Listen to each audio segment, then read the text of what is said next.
है ना? तो मैं गलत तो नहीं कह रहा? जो आपको पढ़ाया यही होता है जीडीपी। बाकी साथियों को पता होगा कि पैसे का जो सर्कुलेशन है, जितना पैसा प्रोड्यूस, जितना पैसा मतलब धन, अब हम इसको ये बोल रहे हैं। अब चूंकि देश का काम करने के लिए सरकारों को धन की जरूरत होती है और धन यही होता है।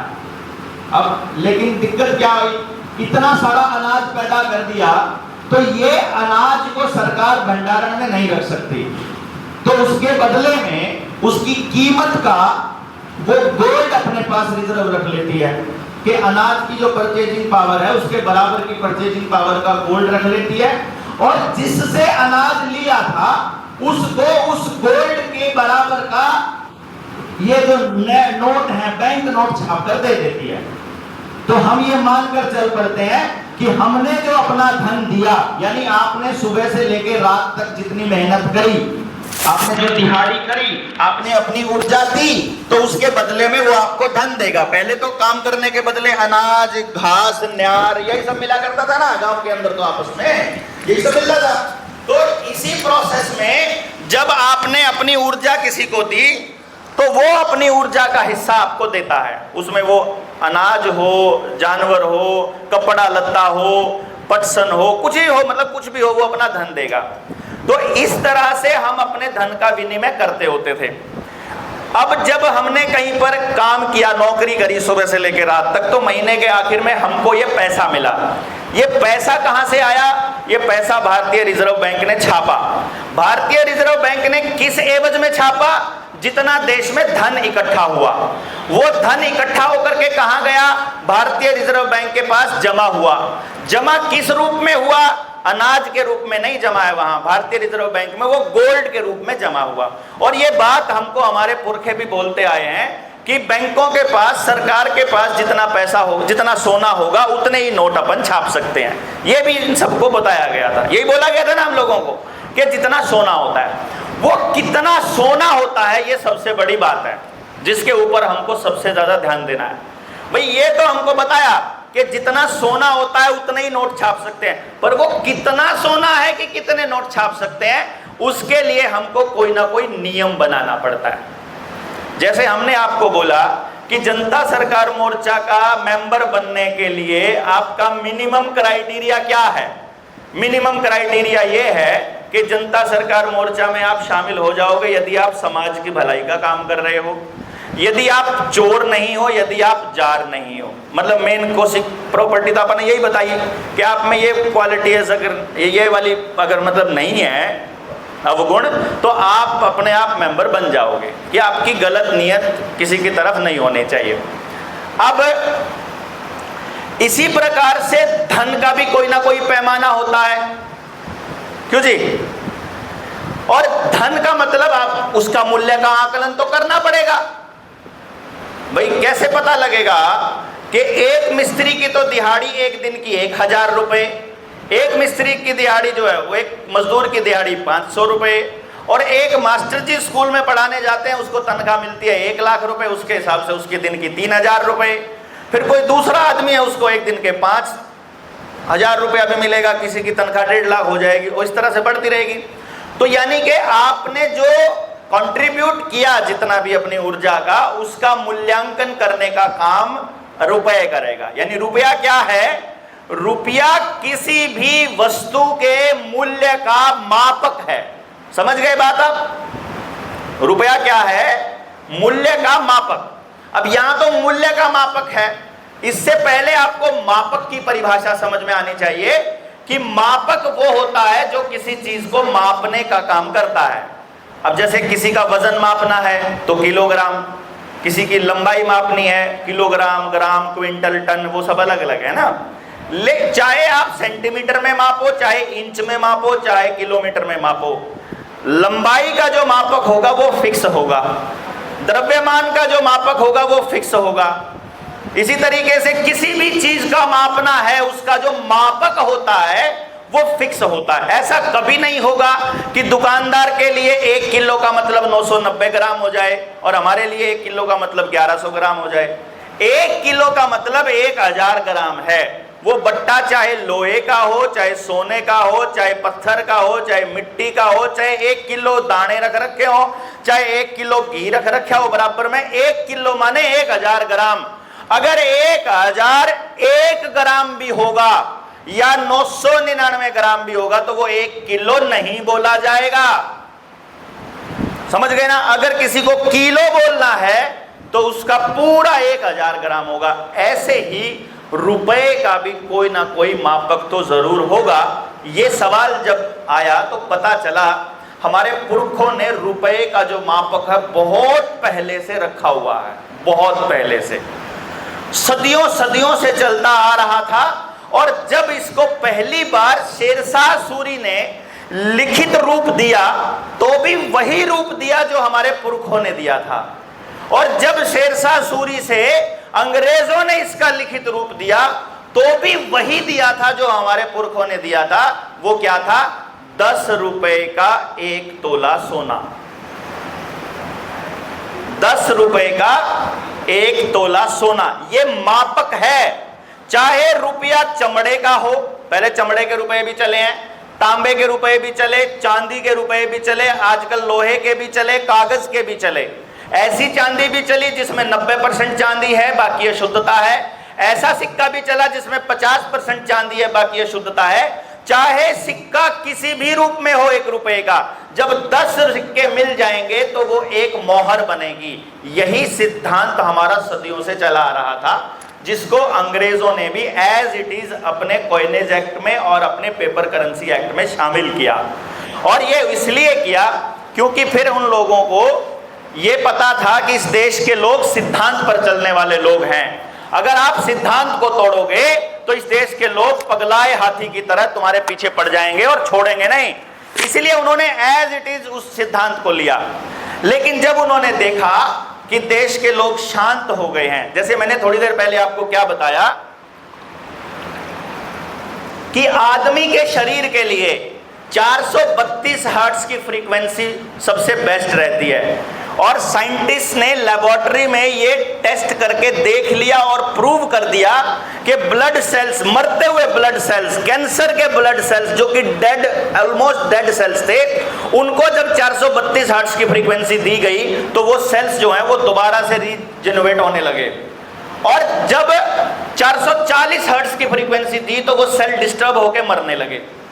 और इन लोगों ने जब अपने म्यूजिक की फ्रीक्वेंसी चेंज करके 440 हर्ट्ज कर दी तो आदमी के अंदर एक अजीब सी बेचैनी चालू हो गई। और अब संगीत उसे मतलब सुख का अनुभव नहीं करा रहा है, बल्कि और परेशान करने का काम कर रहा है। समझ रहे हैं ना? आजकल का जो संगीत है वो आपके कानों में मधुरता नहीं घोल रहा है, वो आपको डिस्टर्ब कर रहा है। मधुरता वाला संगीत अलग है। तो इसी प्रकार जैसे साउंड का अपना रोल है, फ्रीक्वेंसी का अपना रोल है, और ये बात उनको पता थी। तो उस केओस को लाने, अब वो जो ओम का उच्चारण है, वो जो मंत्रों का उच्चारण है, उसका अपना रोल है उस फ्रीक्वेंसी को मेंटेन करने के लिए। वैसे ही अब आने वाली पीढ़ी को हम उसका साइंटिफिक वर्जन बता नहीं पाए और आने वाली पीढ़ी ने उसको ढकोसला साबित करना शुरू कर दिया और वो अपने सिद्धांतों से और अपनी संस्कृति और अपनी सभ्यता से दूर हो गए, क्योंकि हम उसका सही रूप नहीं बता पाए। इसी प्रकार से जब हमने रुपए को काउंट करना शुरू किया और छापना शुरू किया अंग्रेजों ने, तो अंग्रेजों ने ये देखा कि अब लोगों को मालूम पड़ गया है कि भैया 10 रुपए में 1 तोला सोना मिल रहा है। ये 1835 की बात कर रहा हूं मैं, जिस वक्त वो लोग पेपर करेंसी एक्ट लाने वाले हैं, जब वो अपना पेपर छाप रहे हैं, जब वो अपने सिक्के बना रही है रानी। क्योंकि जो आरबीआई एक्ट है वो तो 1934 में आया है। आरबीआई एक्ट के आने से पहले उन लोगों ने इस देश के लोगों को ये यकीन दिला दिया कि जो नोट आपको मिल रहा है, बैंक नोट, उसको बोला जाता था, पहले तो हुंडी बोला जाता था, हुंडी के बाद में उसको प्रोमिसरी नोट बोला जाता था। वो प्रोमिसरी नोट ही होता था जिसमें गवर्नर ये प्रॉमिस किया करता था, किसी भी आरबीआई जो उसका रिजर्व बैंक का गवर्नर, वो आपको प्रॉमिस करता था कि मैं धारक को इतने रुपए देने का वचन देता हूं, यानी उतने रुपए का सोना वहां रखा हुआ है, जब चाहे आप उस रुपए को लेकर के आ सकते हो। आज भी, कल मेरे से एक सवाल पूछा था अपने किसी साथी ने, क्या हम अपने बैंक से जाकर के अपना रुपया मांग सकते हैं? यस, आप जाकर अपने बैंक में अपना बैंक नोट दीजिए, 100 रुपए का नोट, और बैंक नोट दे करके आप उससे अपने रुपये मांग सकते हो। उसको ये बोलो मुझे सिक्का नहीं चाहिए, मुझे रुपया चाहिए, जो रुपया इसमें लिखा हुआ है। और हम लगभग 1000 से ऊपर आवेदन लगा चुके हैं बैंकों में रुपया मांगने का। यानी अपना नोट दिया हमने बोला इसके बदले हमको नोट नहीं चाहिए, इसके बदले हमको रुपया चाहिए। और बैंक को भी और आरबीआई को भी और सरकार को भी मालूम है कि रुपया क्या होता है, और उनको पता है अगर इन्होंने एक आदमी को दे दिया अगर गोल्ड, तो फिर पूरे देश को देना पड़ेगा, और पूरे देश को देने के लिए इनके पास गोल्ड है नहीं। क्यों नहीं है? क्योंकि जितने नोट के बराबर का गोल्ड उनको रखना होता है, उसको समझना है कि अपना जो पेपर करेंसी एक्ट के हिसाब से जो गोल्ड है, वो इस टाइम पर हमारे पास आरबीआई में आरटीआई है, अपने पास आरटीआई से हमने सवाल पूछे हैं, ये कोई हवा के सवाल नहीं है। तो जब हमने आरबीआई से पूछा तो आरबीआई के पास 800 टन सोना पड़ा हुआ है, सोना और दूसरे एसेट 800 टन, जिसकी कीमत बनती है लगभग 5 लाख करोड़ रुपया, जबकि नोट छापे हुए 34 लाख करोड़ रुपए के, यानी कि 29 लाख करोड़ रुपए का। ऑन कर दो वहां से, लाल बटन दबा दो। यानी कि 29 लाख, यानी 29 लाख करोड़ रुपए का जो पेपर करेंसी है वो फर्जी है, नकली है। अब आपको जो लोन दिया गया है वो उस असली नोट में से दिया गया है या नकली नोट में से दिया गया है, ये पूछने का हक तो हमको है। भाई देश में अगर असली रुपया भी चल रहा है और नकली भी चल रहा है, ये मैं अपनी तरफ से बताई हुई बात नहीं बोल रहा हूं। हमने आरबीआई से ये पूछा कि आप लोग कभी कहते हो इतने नकली नोट मिले, इतने नकली नोट मिले, तो नकली और असली नोट का कोई ना कोई तो पैमाना होता होगा। तो हमको ये बताओ कि नकली नोट कौन सा होता है और असली नोट कौन सा होता है, और किसी नोट की असलियत आप कैसे पता लगाते हो, और असली नोट का दस्तावेज क्या है। तो जी आरबीआई ने हमको लिख कर दिया, हमारे पास वैध रुपए का कोई दस्तावेज उपलब्ध नहीं है। अगर देश की रिजर्व बैंक के पास, भारत सरकार के पास, पार्लियामेंट के पास, गृह मंत्रालय के पास, फाइनेंस डिपार्टमेंट के पास, जब वो 7 जगह से घूमकर आरटीआई वापस आती है और वो हमको ये कहती है आरटीआई कि हमारे पास वैध रुपए का कोई दस्तावेज उपलब्ध नहीं है, तो उसका क्या मतलब समझते हो आप? इसका मतलब सारा रुपया अवैध चल रहा है। लेकिन सारा नहीं, 34 लाख करोड़ रुपए की करेंसी में से 5 लाख करोड़ रुपए की करेंसी वैध है, जिसका गोल्ड आरबीआई के पास रखा है। बाकी की 29 लाख करोड़ रुपए की करेंसी अवैध है। ये कैसे अवैध है, इसको समझना बड़ा आसान है। जैसे मान लीजिए मुझे कहीं दूसरे शहर में नौकरी करने जाना या कोई बिजनेस करने जाना है, मैं दिल्ली जा रहा हूँ, पूरे मुंबई जा रहा हूँ, और सुनार मुझे बोल दे, और उस टाइम पे जो लेन देन है वो गोल्ड से हो रहा है, सुनार मुझे कहे कि जी गोल्ड मतलब आप लेके जाओगे, रास्ते में कोई लूट लेगा, एक काम करो पर्ची लिखवा लो मेरे से, ये पर्ची ले जाओ, वहां जाकर के सुनार को पकड़ा देना, मेरा भाई है वो आपको उतने का गोल्ड दे देगा, नॉमिनल सी कोई फीस काट लेगा। और मैं बोल देता हूँ कि ठीक है, अच्छी बात है। मैं गोल्ड ले गया, गोल्ड दे गया और पर्ची ले गया, वहाँ गया, मैंने वो 1000 रुपए की पर्ची दी, उसके बदले का गोल्ड ले लिया और मैंने अपना काम किया। बाकी जो गोल्ड बचा वो मैंने फिर से उसको दे दिया, फिर पर्ची लेके आ गया, आगे अपनी पर्ची फिर वापस देके गोल्ड ले लिया। रोज की रोज गोल्ड देना, पर्ची लेना, पर्ची से काम करना, वापस गोल्ड देना, फिर आना, फिर पर्ची गोल्ड में चक्कर में एक बार दिमाग में ये आया कि एक काम करते हैं, दुकानदार को पर्ची देकर ही देख लेता हूँ। दुकानदार को मैंने ये बोला कि तुम 1000 की पर्ची मत दो, अब की बार मुझे 100 की पर्ची दे दो, 50 की। वहां मैं गया मुंबई में, मैंने वहां कहा कि ले 100 की पर्ची ले ले, तुम अपना गोल्ड जा करके ले लेना जब चाहे सुनार से। उसने सोचा कि कहीं पर्ची नकली ना हो, चेक करके देखा सुनार ने, उसके बदले भाई पर्ची मैं दूं या आप दो, क्योंकि उसके ऊपर ये नहीं लिखा हुआ कि मैं देवेंद्र को 100 रुपए दूंगा, उसमें ये लिखा है मैं धारक को 100 रुपए दूंगा। 100 रुपए के बराबर का सोना रखा हुआ है मेरे पास, जब चाहे अपना सोना ले लो 100 रुपए के बराबर का, उसका रेट रखा है। तो मैं धारक को यानी कि बियरर के पास, जिसके पास वो पर्ची है, जैसे आपके पास आड़ती से आप जाते हो डीजल पेट्रोल लेने के लिए, आड़ती पर्ची दे देता है 500 लीटर डीजल, बात खत्म। अब वो पर्ची के अंदर 500 लीटर डीजल नहीं है, लेकिन उस पर्ची की वैल्यू 500 लीटर डीजल के बराबर है। वो पर्ची मैं लेके जाऊं, आप लेके जाओ, आप लेके जाओ, आड़ती को तो 500 रुपए का 500 लीटर डीजल देना है, उस दुकानदार को तो पेट्रोल पंप वाले को, और पंप वाले ने पैसे आड़ती से ले लेने हैं, ठीक है ना। तो इसी तरह से जब ये पर्चियों का लेन देन आपस में होने लगा और सारे देश को यकीन हो गया कि पर्ची के बराबर सोना मिल सकता है, कोई दिक्कत नहीं है, तो एक रोज सुनार की घर वाली उसको बोलती है कि मुझे बेटी की शादी के लिए कुछ सामान लेकर आना है और मुझे कुछ पर्चियां चाहिए, ये गोल्ड पकड़ो। सुनार बोलता है कि पागल, तुझे गोल्ड देने की क्या जरूरत है, जब अपनी पर्ची चलती है बाहर, जो देश है वो तो पर्ची, सुनार की पर्ची को तो असली पर्ची मान रहा है ना। तो सुनार ने उसको बेहिसाब पर्चियां छाप के पकड़ा दी। अब वो सुनारी बाजार में जाती है। अब पहले मुझे ये बताओ, ये पर्ची असली है कि नकली है? ये पर्ची उस सुनार ने दे रखी है, वही सुनार असली पर्ची दे रहा है, वही सुनार नकली पर्ची दे रहा है। उसी सुनार ने अपनी घरवाली को नकली पर्ची दे के भेज दिया। अब सुनारी जाती है बाजार में, वो बोलती है ये घर कितने का है? वो बोलेगा मैं घर नहीं बेचूंगा। अरे तुम बताओ तो सही कितने का है?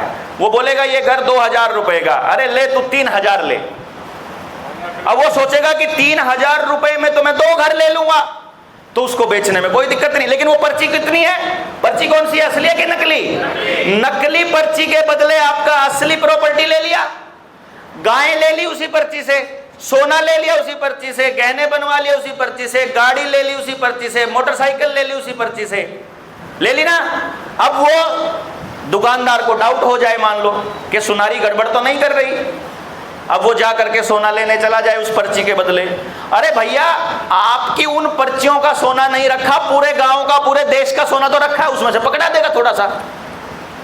उसके पास तो क्विंटलों में सोना रखा है ना, उसमें से वो सोना पकड़ा देगा, तो हमें यकीन हो जाएगा ना भाई असली है। नकली पर्ची के बदले आपको असली प्रॉपर्टी आपकी ले ली। ये कब हुआ था? अगर आपको ध्यान हो, देखिए किसका फोन है?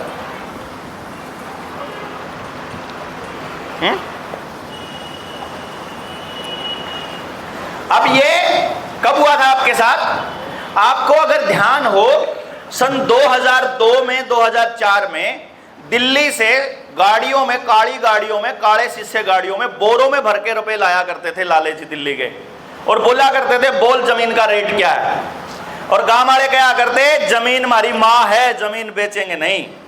लेकिन फिर गांव के ही एक आदमी को पकड़ के बोला करते थे जमीन का रेट क्या है यार है? वो बोलता 2 लाख। तूने काम कर, जितने मर्जी रेट में ले ले, 3 लाख रुपए मेरे पे ले लिए, 4 लाख मेरे पे ले लिए। अब वो गांव का लालची आदमी गांव के ही लोगों की जमीन में ये कहता, अरे बोले यार है तो तेरा 3 लाख का बिकन लाग रहा, तू जाके मध्य प्रदेश में 100 किले ले लिए, तू वहां 50 किले ले लिए, तू वहां जाके इतने ले लिए। वो सोचता ठीक है, और उसने उन नकली पर्चियों के बदले असली पर्ची, असली जमीन देनी स्टार्ट कर दी। तो ये जो नकली और असली का खेल समझ में आ रहा है कि नहीं आ रहा है? अगर जो रुपया, अगर गोल्ड रखा है रिजर्व बैंक के पास तो रुपया है असली। अगर गोल्ड नहीं रखा है, अगर वहां पर गोल्ड नहीं रखा है तो रुपया असली नहीं है। और एक ग्राहक के तौर पर, एक काम करने वाले व्यक्ति के तौर पर मेरा ये हक है कि मैं ये पूछ सकूं कि इसके बदले में गोल्ड है कि नहीं। देखना, बहुत सारे कंट्रोवर्सीज आएगी आपके सामने, बहुत सारे नियम आएंगे आपके सामने। सरकार आपको, या पढ़े लिखे लोग, सो कॉल्ड पढ़े लिखे लोग आपको बरगलाएंगे। पहला सवाल ये पूछेंगे कि सरकार ने गोल्ड स्टैंडर्ड खत्म कर दिया था, ऐसा बोलेंगे। अच्छा, गोल्ड स्टैंडर्ड खत्म कर दिया था, वो पैसे पड़ेंगे, सिक्के गाड़ी में पड़ा मेरे, उसमें काले बैग में पड़ा, चांदियाड़ा।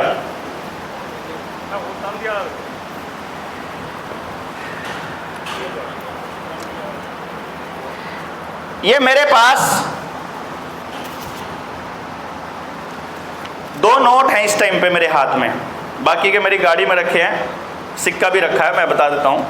सिक्के रखे चंदीराम जी, कोई बात नहीं, ज़रूरत नहीं है, वैसे मैं आपको वैसे बता देता हूँ, याद रह जाएगा, कोई नहीं। ये 1 रुपये का नोट है।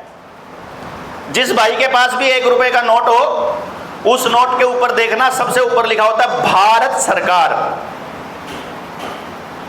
1 रुपये के नोट के अलावा दुनिया के, भारत के किसी भी नोट के ऊपर भारत सरकार नहीं लिखा होता। बाकी सब नोटों पे लिखा होता है भारतीय रिजर्व बैंक, और 1 रुपये पे भारतीय रिजर्व बैंक नहीं लिखा होता। इस 1 रुपये का जो नोट है, इसको बोलते हैं करेंसी नोट। ये भारत की करेंसी का नोट है। और बाकी के जितने नोट है, इनको बोलते हैं बैंक नोट।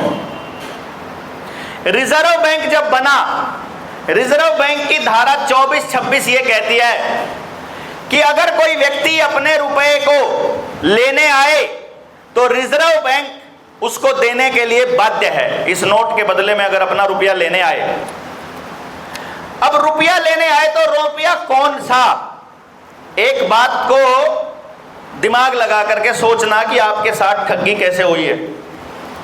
आपके दादाजी ने कभी मेहनत करी, उसने रुपया कमाया और 10 रुपए का 1 तोला सोना उसे मिला, तो उसके पास जो नोट है, ये नोट उसी दौर का है। इस नोट के ऊपर, ये 10 रुपए का नोट है, इस पे क्या लिखा हुआ है? आई प्रॉमिस टू पे the bearer on demand. On demand आपके वाले नोट पे नहीं है, आजकल के नोट पे ऑन डिमांड शब्द नहीं है। The sum of 10 rupees at any office of issue, at any office of issue इस पे लिखा है, आपके वाले नोट पे नहीं लिखा। अब मैं सिर्फ इतना बता रहा हूं, अगर ये नोट असली है मेरे दादाजी के टाइम पर, तो इसको मैं अगर बैंक में लेकर जाता हूं, तो मुझे अगर आज से 50 साल पहले, 20 साल पहले, 30 साल पहले, 60 साल पहले इसके बदले में अगर 1 तोला सोना मिलता है, 1 तोला सोना कितना हो गया? 1 तोला मतलब 11 ग्राम 664 मिलीग्राम, 11.664 ग्राम सोना अगर 10 रुपए में मिल रहा है, तो इस 10 रुपए को, नोट को अगर मैं संभाल के रखूं, तो जब भी मैं लेना चाहूं उतना ही गोल्ड होगा ना, क्योंकि मेरे दादा ने मेहनत करके उतना सोना वहां आरबीआई के पास जमा किया है। समझ गए बात? इसका ये मतलब, आपके पास ये नोट है, इसका मतलब ये सोना है, सोने की पर्ची है। और यदि सरकार नोटबंदी करके इस रुपए को 10 रुपए को 10 रुपए में जमा कर ले और नए वाला नोट आपको पकड़ा दे, और फिर आपके पोते को बोल दे कि इस रुपए के बदले तो कोई पैसा नहीं मिलेगा, आप जो रुपया कमाते हो वो रिजर्व बैंक का रुपया कमाते हो कि भारत का रुपया कमाते हो? रुपया केवल भारत का है। रुपया जब वर्ड यूज करोगे, भारत की करेंसी, भारत की मुद्रा क्या है? रुपया। रुपया केवल भारत का है, समझ गए ना? रुपया यदि केवल भारत का है तो बैंक का क्या है? उस रुपए का प्रोमिसरी नोट। और रुपया बिना मानक के नहीं हो सकता, और मानक है वो। लेकिन क्या किया? 1835, 1870, 1882 में इन्होंने कुछ कूटकरण कर दिया। कूटकरण मतलब डिवैल्यूएशन कर दिया और लिख दिया और उसको मान लिया। हालांकि उस कूटकरण के समय पर कलकत्ता में बहुत जबरदस्त विध्वंसक आंदोलन हुआ था, जिसको जबरदस्ती कुचल दिया गया था। कलकत्ता के लोगों को इसलिए समझ में आया क्योंकि उस वक्त कलकत्ता राजधानी हुआ करती थी। जब कलकत्ता राजधानी है और वहां से आदेश पारित होता है, उस आदेश पारित होने में आपके साथ कैसे ठगी होती है, इसको समझना। आदेश पारित होने से एक रात पहले, एक दिन पहले, जैसे कि नोटबंदी के एक दिन पहले आपके पास घर में रखा है 10 लाख रुपया, और एक आदमी के पास रखा है 10 लाख रुपए का सोना। नोटबंदी होते ही नोट की वैल्यू हो गई 0 और सोना यूं का यूं है, सोने की वैल्यू कहीं नहीं गई। आपने भैंस खरीद ली उस 10 लाख की, वो आज भी 10 लाख की मिलेगी। 10 लाख की जमीन खरीद ली, वो भी 10 लाख की मिलेगी। समझ गए ना बात? आपने अगर धन खरीद लिया उस नोट का तो वो धन है, लेकिन आपके पास अगर वो नोट है और नोटबंदी हो गई है तो उस नोट की कोई वैल्यू नहीं है। धन की वैल्यू है, लेकिन आपने कमाया तो धन था ना। आपने जो नोट कमाए थे उसको कोई आदमी जीरो कैसे कर सकता है? हो ही नहीं सकता, लेकिन उन्होंने कर दिया और आपने मान लिया। और ये नोटबंदी मानवता के साथ कितना बड़ा फ्रॉड होता है, पूरे देश के साथ कितना फ्रॉड होता है, इसको समझो आप। उस वक्त जब 1870 की पेपर करेंसी एक्ट के अंदर जब उन्होंने डिवैल्यूएशन किया 1882 से पहले, तो वो क्या कहते हैं, उस टाइम पर जो एक मोहर होती थी वो 10 रुपए की होती थी। अब सोचना, मेरे घर में 300 रुपया रखा है, 300 रुपया घर में रखा है। मैं अपनी घरवाली को बोलूं कि मैं इस 300 रुपए का गोल्ड लेकर आऊंगा तो कितना तोला सोना आएगा, कितनी मोहर आएंगी? 10 रुपए की एक मोहर है तो 300 रुपए में कितनी आई? 30 मोहर। 30 मोहर का मतलब है 30 तोले सोना। फिर नोटबंदी हो गई और अगले दिन पेपर करेंसी एक्ट में लिख दिया गया कि कल से जो मोहर है वो 10 रुपए की नहीं 15 रुपए की हो जाएगी। 15 रुपए की मोहर हो गई। अब उसी 300 रुपए में, जो घर में 300 रुपए रखे, उसको कमाने में जितना जोर लगना था उतना लगा, जितने संसाधन लगने थे उतने लगे, वो लग चुके। वो कमाई जीरो तो नहीं होनी चाहिए, लेकिन क्या किया, वो 300 रुपए अगले दिन जब मैं जाता हूं उसी 300 रुपए को लेकर जब 15 रुपए की एक मोहर होगी तो अब कितनी मोहर आएंगी? 20 तोले सोना। यानी मेरी कमाई जो 30 तोले सोना थी, एक कागज का आदेश पारित होते ही अगले दिन ही 20 तोले सोना हो गई। यानी 10 तोले सोना खा लिया गया। यानी पूरे देश का 1/3 प्रॉपर्टी खा गए। नहीं समझे? किसान ने टमाटर बोया, टमाटर उगाया, उसका टमाटर बिका 100 किलो 500 रुपए का। वो 500 रुपए लेकर के बीवी को दे दिया। उस 500 रुपए में 100 किलो टमाटर आना चाहिए कि नहीं आना चाहिए? जब उसने 100 किलो टमाटर बेचा है 500 रुपए में और वो घर में रख दिया, लेकिन उधर से अडानी जी को दे दिया वो पर्ची छाप के, जैसे सुनार ने अपनी लुगाई को दिए थे, और अडानी ने वो उन पर्चियों के बदले में आपका सारा टमाटर खरीद लिया। और फिर आज का अनर्थशास्त्र, जिसको ये लोग अर्थशास्त्र कहकर पढ़ाते हैं, वो ये कहते हैं डिमांड और सप्लाई का रोल होता है। अब सप्लाई खत्म कर दी उस नकली पर्ची में अडानी ने। अब टमाटर है नहीं, तो आज के टाइम पे टमाटर क्या रेट बिक रहा है? 100 रुपए किलो बिक रहा है ना। चंडीगढ़ में 150 रुपए किलो बिक रहा है, लोकल शहरों में 80 रुपए 50 रुपए बिक रहा है। टमाटर 5 से ऊपर किसान को कभी नहीं वैल्यू मिली। उसी 500 रुपए में अगर आज टमाटर लेने जाए वो किसान, तो उसे 5 किलो टमाटर मिलेगा। 100 किलो टमाटर का 5 किलो बना दिया। ये काम केवल पूंजीवादी व्यवस्था बना सकती है। ये काम केवल हवा में छपे हुए रुपए बना सकते हैं। अगर रुपए का मानक फिक्स हो जाए तो कभी भी किसी के साथ लूट नहीं होगी। ये बात उस टाइम पे हमारे पुरखों को पता थी। ये बात अंग्रेजों को भी पता चल गई कि इस देश के लोग मानक के साथ, सिद्धांत के साथ जुड़े हुए लोग हैं। ये सिद्धांत के साथ छेड़खानी बर्दाश्त नहीं करेंगे। और इसीलिए 1882 पेपर करेंसी एक्ट के बाद उन्होंने रुपए में कभी कोई कूटकरण नहीं किया। तो लास्ट कूटकरण वही था, 15 रुपए की एक मोहर। उसके बाद उन्होंने कूटकरण नहीं किया।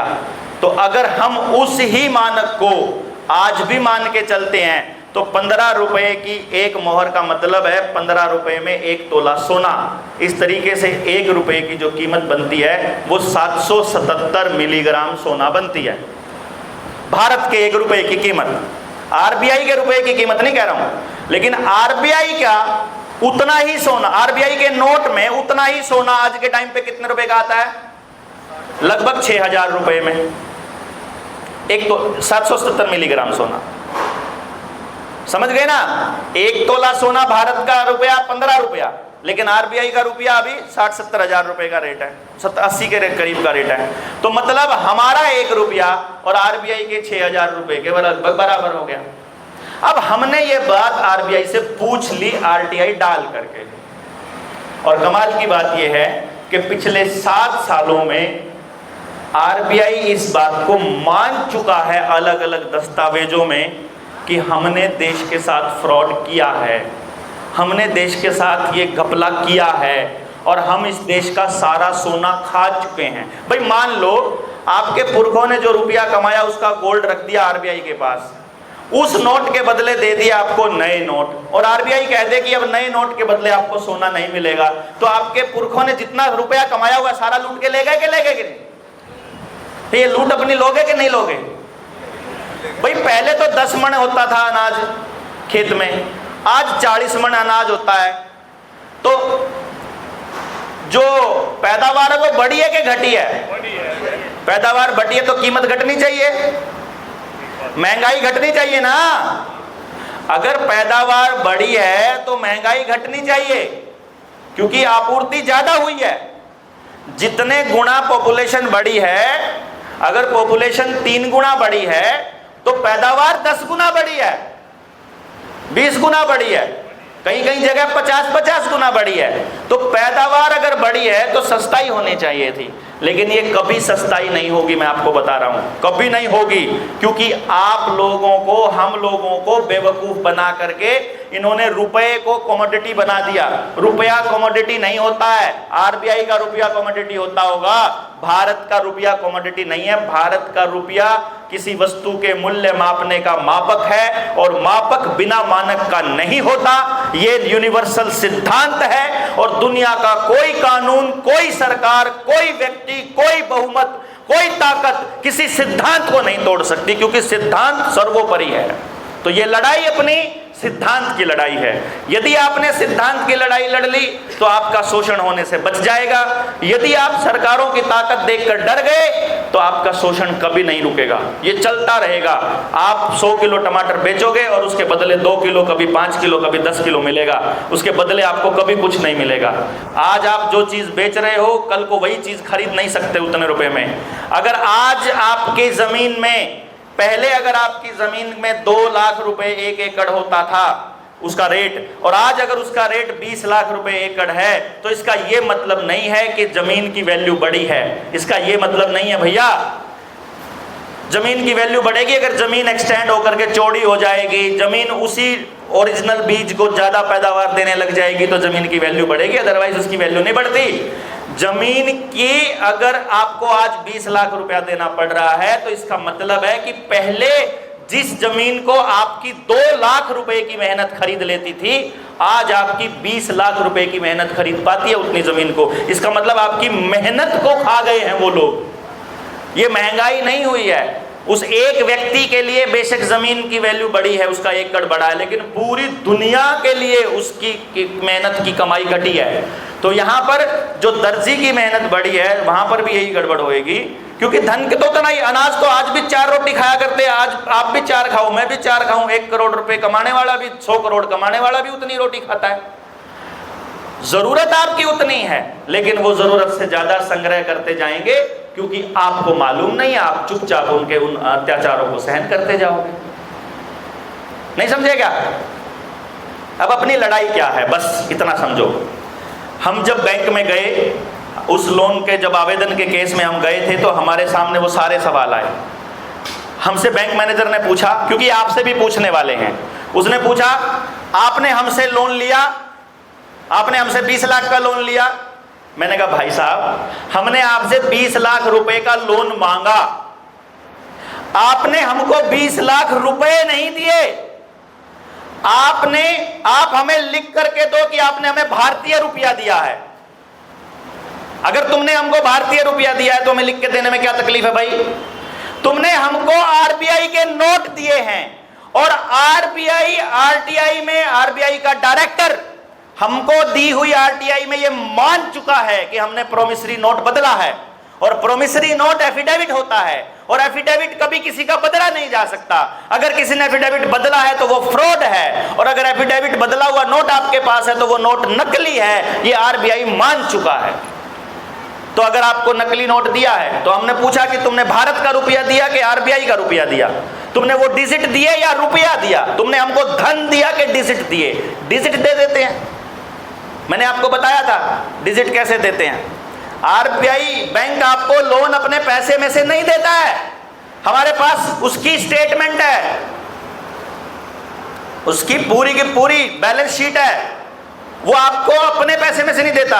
जितना पैसा बैंकों में देश की जनता ने जमा कर दिया वो उसके पास जमा रहता है, उसमें से आपको लोन नहीं देता। वो लोन देने के लिए हवा में एक अकाउंट पैदा करता है, हवा में, मतलब जैसे आप गए, उन्हें देखा, हाँ जी कितना लोन चाहिए, इतना लोन चाहिए, किस पे चाहिए, जमीन पे चाहिए, जमीन की वैल्यू कितनी है, इतनी है, जमीन की वैल्यू है जी 20 लाख, लोन चाहिए आपको 15 लाख, तो ठीक है 20 लाख रुपए की जमीन का एक नया, आपके 15 लाख रुपए का एक क्रेडिट अकाउंट अलग खोलेगा, वो जमीन आपकी वहां गिरवी रखेगा, वहां उसको अपने मालिक बन जाएगा और आपको उस क्रेडिट वाले अकाउंट में से आपके खाते में ट्रांसफर करेगा। आप ही का क्रेडिट अकाउंट खोलेगा, आपका लोन अकाउंट खोलेगा, उस लोन अकाउंट में से आपके सेविंग अकाउंट में पैसे ट्रांसफर करेगा। उस लोन अकाउंट में पैसे कहां से आए? जब हमने उनकी बैलेंस शीट मांगी तो उन्होंने पास वो पैसा ही नहीं मिला जो उन्होंने लोन दे रखा है, क्योंकि ये आरबीआई के नियमों में है कि बैंक के पास अगर 1000 करोड़ रुपया पड़ा है जमा, तो वो 10,000 करोड़ का लोन दे सकता है। भाई जब उसके पास पैसा ही 1000, भाई मेरी जेब में 1000 रुपया है तो मैं आपको ज्यादा से ज्यादा कितना रुपया दे सकता हूं? 1000। मैं आपको 10,000 लोन कैसे दे दूंगा? लेकिन गेम क्या खेलता है, आपको 10,000 दिया, आ गया, आपने किस्त जमा कराई, मान लो 1000 की किस्त, उसमें से 200 रुपए किस्त जमा करा दी, तो ये 200 मैंने इनको लोन दे दिया। अब बाजार में कितना रुपया है? वही 1000 बाजार, क्योंकि आपका लिया हुआ ही मैंने उनको दिया ना। बाजार में रुपया 1000, लेना कितना मैंने? 1200। अब अगली किस्त जमा कराओगे मैं उनको दे दूंगा। अब मैंने 1500 लेना है 1500, लेकिन बाजार में कितना है? 1000। अगली बार में वो सारा किस्तें आएंगी, अगले को दे दूंगा 2000, फिर 5000। तो अब बाजार में रुपया वही 1000, लेकिन लेना मैंने 5000, आएगा ही नहीं कभी भी।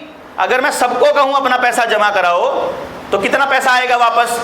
1000। और 4000 रुपए की प्रॉपर्टी जो मैंने अकाउंट में अटैच करी हुई है वो जब्त होनी तय है, तय।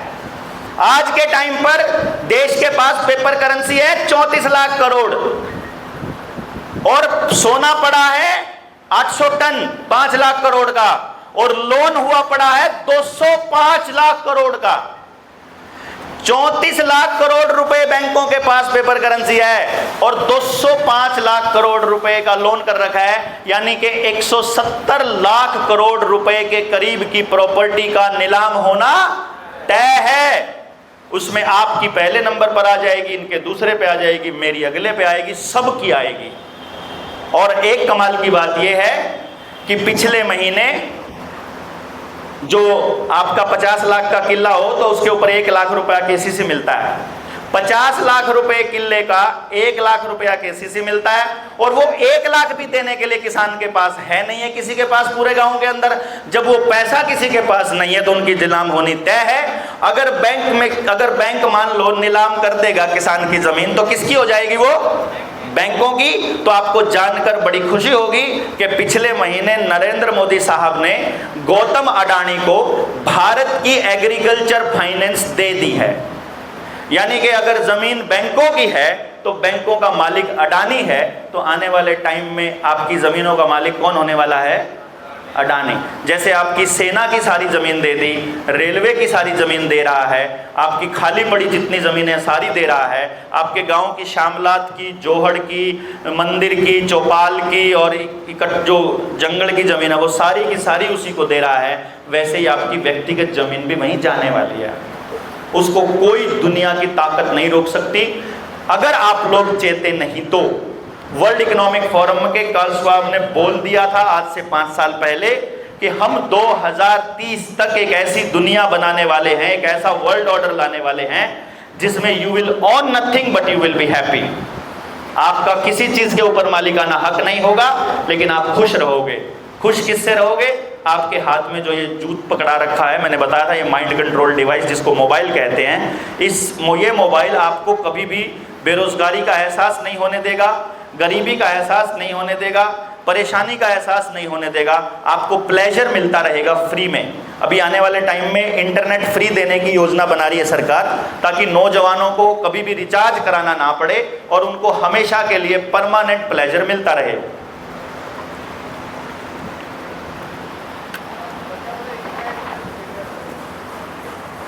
जिस बच्चे को माँ बाप ने मोबाइल पकड़ा रखा है और वो गेम पे लगा हुआ है या किसी OTT पे लगा है, उसका मतलब है कि उसके माँ बाप को मैं सलाह देता हूँ कि इससे अच्छा इसको जहर की पुड़िया दे दो इस बच्चे को। ये बाद में जाके नशेड़ी होके मरेगा, फिर किसी बीमार होके मरेगा, इससे बढ़िया घर का नाश करके मरेगा, उसका पहला मर जाओ तो ज़्यादा ठीक है। मतलब ये एक्चुअल फैक्ट बता रहा हूँ मैं आपको, जो मोबाइल का जो रियलिटी है, जो आपके साथ होने वाला है, जो आपके बच्चों के साथ। पर जब आएगी तभी सही है।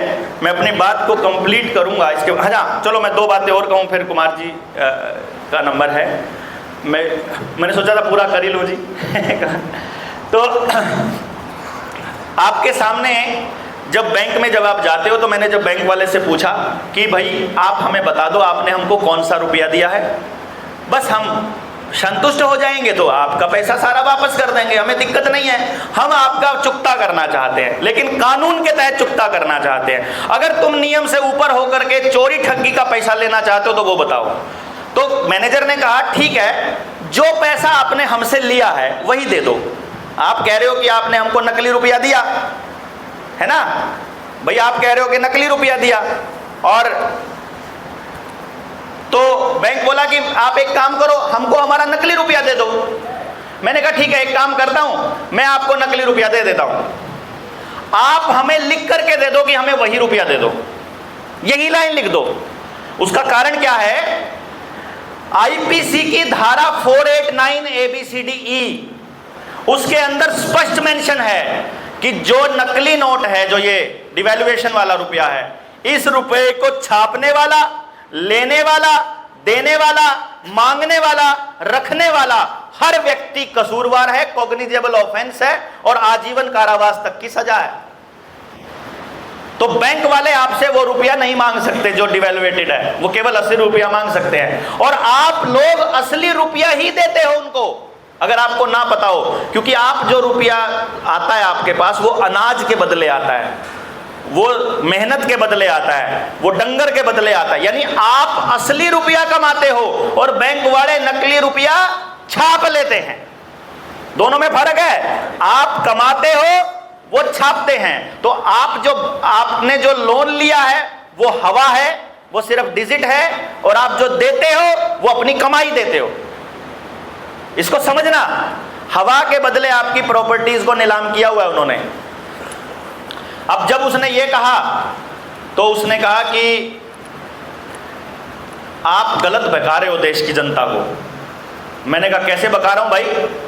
उसने कहा आप भड़कला रहे हो, लोगों को भड़का रहे हो। मैंने कहा मान लूंगा मैं आपकी बात, एक सबूत दे दो कि मैं भड़का रहा हूं। तो उसने कहा क्या आपको नहीं मालूम है कि भारत सरकार ने गोल्ड स्टैंडर्ड जो है खत्म कर दिया? मैंने मैनेजर से पूछा गोल्ड स्टैंडर्ड खत्म करने का मतलब पता है आपको? मैनेजर बोला पता है। मैंने कहा क्या? कहता है गोल्ड स्टैंडर्ड खत्म करने का मतलब है कि भारत की सरकार को, आरबीआई को अब रुपए छापने के लिए गोल्ड की जरूरत नहीं है। बिल्कुल सही बात, गोल्ड की जरूरत नहीं है। इसका मतलब कि आरबीआई जितने चाहे उतने नोट छाप सकती है। बोला हाँ, फिर तो वो भी छाप लो जो हमसे लेने हैं। जब कोई स्टैंडर्ड ही नहीं है, जब कोई नियम ही नहीं है रुपए छापने का, जब बिना ही मतलब अपनी मर्जी के रुपए छाप सकते हो, तो जो हमसे कर्जा लेना वो भी छाप लो भाई। और अगर नियम है तो हमको बताओ कौन से नियम के हिसाब से तुमने रुपया छापा हुआ है। और अगर तुम नहीं बता सकते तो फिर भाई हमसे पैसा मांगने का अधिकार तुम खो चुके हो। या तो बताओ, लिखित में दे दो यार, क्या दिक्कत है? तुमने जब हमसे लिए थे सारे कागज लिखित में लिए थे ना। वो बोला जी कानूनी कार्रवाई करेंगे। कानूनी कार्रवाई की कहानी यह है साहब कि कोर्ट आपकी बात नहीं सुनेगा। जहां पर आप जीतते हुए नजर आओगे वहीं पे कोर्ट आपको डीआरटी में भेज देगा। डीआरटी का खेल यह है कि डीआरटी का जो वहां बैठा है जज, उसको पावर मिली हुई है जज की, जुडिशरी की पावर मिली हुई है, लेकिन वो कानून के हिसाब से फैसले नहीं लेता, वो बैंकों के नियम के हिसाब से फैसले लेता है।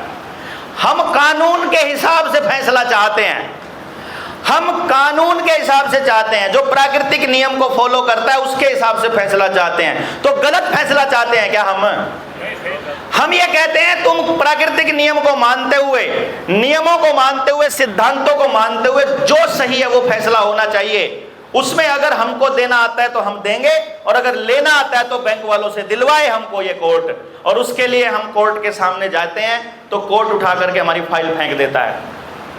आप जाओगे अकेले अकेले तो भी फेंक देगा। उसका एक ही रास्ता है कि एक बार इकट्ठे होकर चलते हैं, इसके अलावा क्या रास्ता है यार? हम बैंकों से, हम नहीं कहते कि हमारा कर्जा माफ करो, हम नहीं कहते हमको पैसा हमने देना नहीं है, हम नहीं कहते कि हमको ये करो वो करो, हम तो सिर्फ एक बात कहते हैं कि हमारी बात को सुना जाए और प्राकृतिक नियमों का और सिद्धांतों का पालन करते हुए सुना जाए। क्या दिक्कत है जी? फिर अगर सरकार सही है, अगर आरबीआई सही है, अगर बैंक सही है, तो भाई हमारी बात सुनी जाए। अगर नहीं सुनेंगे तो फिर इस देश की जनता का सारा जमीन, मकान, दुकान सब जाने वाला है, उसको कोई नहीं रोक सकता। और अगर सुना जाएगा तो एक ही रास्ता, इकट्ठा हो जाएंगे। इकट्ठे होंगे तो फिर से दोबारा से सरकारों को गिराने का प्रयास चलना शुरू हो जाएगा, क्योंकि आंदोलनों से सरकारें गिर तो जाती हैं, नई व्यवस्था नहीं बन पाती। ये बड़ी गड़बड़ है। इसलिए व्यवस्था बनाने के लिए हमें आप जैसे योद्धाओं और सेनापतियों की ज़रूरत है। हमें सरकार गिराने के लिए आपकी ज़रूरत नहीं है, हमें व्यवस्था बनाने के लिए आपकी आवश्यकता है। इसीलिए ट्रेनिंग पे ट्रेनिंग कर रहे हैं कि हमको समाज के वो योद्धा चाहिए। दुखी तो बहुत हैं, बेरोजगार बहुत हैं, कर्जवान बहुत हैं। जब भीड़ इकट्ठी करनी होगी कर्जे वालों की, कर लेंगे उस दिन। लाख रुपए, 2 लाख आदमी इकट्ठे करने होंगे, कोई बड़ी बात नहीं है। दुखी इतने परेशान लोग हैं, आज बात सुनते भी हैं समाज के लोग, कहेंगे तो आ जाएंगे, पर जब आ जाएंगे उनको संभालने वाले तो होने चाहिए। सरकारें जो षड्यंत्र करती हैं, जो अफवाह फैलाती है, जो हिंसा करवा देती है, उसका तोड़ हमारे पास पहले से होना चाहिए। उसको संभालने वाले लोग हमारे पास पहले से होना चाहिए। वो संभालने वाले लोगों के तौर पे हम आपको देखते हैं जो ट्रेनिंग में आ चुके हैं। इसलिए आप एक महत्वपूर्ण स्तंभ हैं जनता सरकार मोर्चा का। आज 32वीं ट्रेनिंग है। 2 हमारी लेवल 2 की 7-7 दिन की ट्रेनिंग हो चुकी है। तीसरी ट्रेनिंग हम बहुत जल्दी करने वाले हैं, और इन ट्रेनिंग्स को करने के बाद हम कहाँ जाने वाले हैं, आने वाले वक्त में हम क्या करने वाले हैं, ये सब लोग, ये उन्हीं लोगों को बताया जाएगा जो समाज में निकलेंगे, जो समाज में बात करेंगे। इस बात करते हुए कभी पुलिस वाले उठा करके आपको जेल में डाल देते हैं, कभी आपके ऊपर लाठी बरसा देते हैं, कभी हमारे ही साथी बोल देते हैं इन पुलिस वालों को हम ऐसे कर देंगे, वो कर देंगे। ऐसा गुस्सा आता है, वाकई गुस्सा आता है, लेकिन उस गुस्से को पालना सीखो काशी बेटा, ऐसा अमरीश पुरी बोलता है घातक फिल्म में। उस गुस्से को पालना है, उस पालने के बाद उस गुस्से का इस्तेमाल इन सरकारों को ध्वस्त करने के लिए करना है। और एक बहुत बड़े रास्ते पर हम चले हुए हैं जिसको हम सत्य का मार्ग कहते हैं। सत्य के मार्ग की क्या खासियत है? सच की एक ही खासियत है, वो सबका भला करता है। अगर वो एक तबके का भला कर रहा है और एक तबके का नुकसान कर रहा है तो वो सच नहीं है।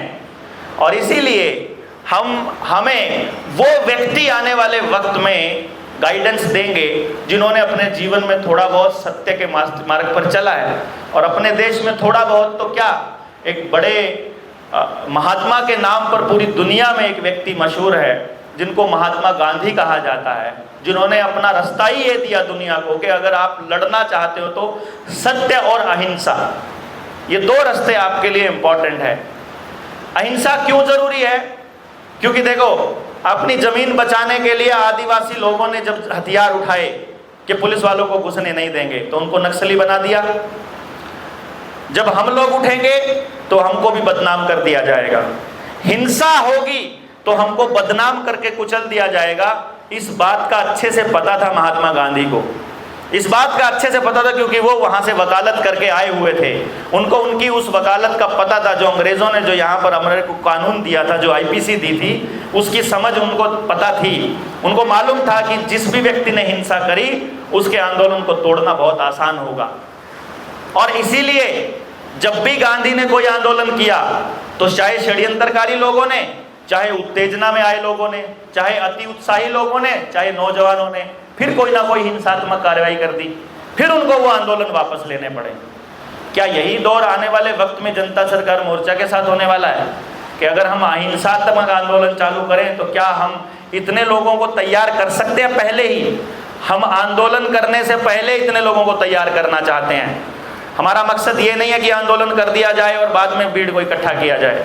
तो आज के टाइम पर अपने आंदोलन के लिए गांधी हमारे लिए कितने प्रासंगिक हैं, गांधी का क्या रोल होगा, वो हमें कैसे दिशा दिखाएंगे आने वाले वक्त में। अपने आंदोलन के इस दौर में उनका होना कितना जरूरी है और वो हमें कहाँ कैसे रास्ता दिखाएंगे, इस बात पर प्रकाश डालने के लिए हमारे बीच में गांधी पीस फाउंडेशन के चेयरपर्सन कुमार प्रशांत जी आए हुए हैं। मैं गुजारिश करूंगा उनसे रिक्वेस्ट करूंगा कि वो आएं और आकर के हमको ये बताएं कि आज के इस दौर में गांधी हमारे लिए पथ प्रदर्शक कैसे हो सकते हैं और इस रास्ते को गांधी के रास्ते से लड़ा जाए तो कैसे लड़ा जाए। कुमार जी, कुमार प्रशांत जी, आपका जोरदार तालियां, जोरदार। एक बार जेएसएम की बात इनको बताई जाए और उनकी दहाड़ इनको दिखाई जाए कि जब 1 लाख लोग खड़े होकर के जब सरकार के सामने खड़े होंगे तो क्या नजारा होगा। भारत की हुंकार है, भारत की हुंकार